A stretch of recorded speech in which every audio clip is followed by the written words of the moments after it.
শাহবাগ থানার তোফাজ্জল হত্যা মামলায় ঢাকা বিশ্ববিদ্যালয়ের এফএইচ হল বা ফজলুল হক মুসলিম হলের মোট ২৮ জন ছাত্র শিক্ষক সহ ২৮ জনের বিরুদ্ধে ফুল তদন্তকারী কর্মকর্তা সম্পূরক চার্জশিট প্রদান করেন।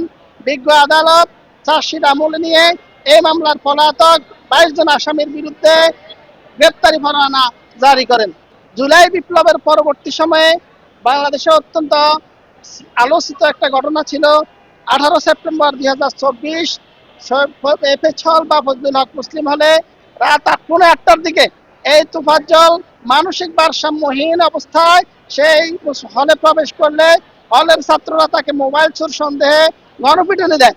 পরবর্তীতে যখন তারা বুঝতে পারে যে সে মোবাইল নেয় নাই, তখন তাকে খাওয়া দাওয়া করা, খাওয়ানোর পরও আবার কিছু উশৃঙ্খল ছাত্র তাকে আবারও পিটায়। পরবর্তীতে সে মারা যায়।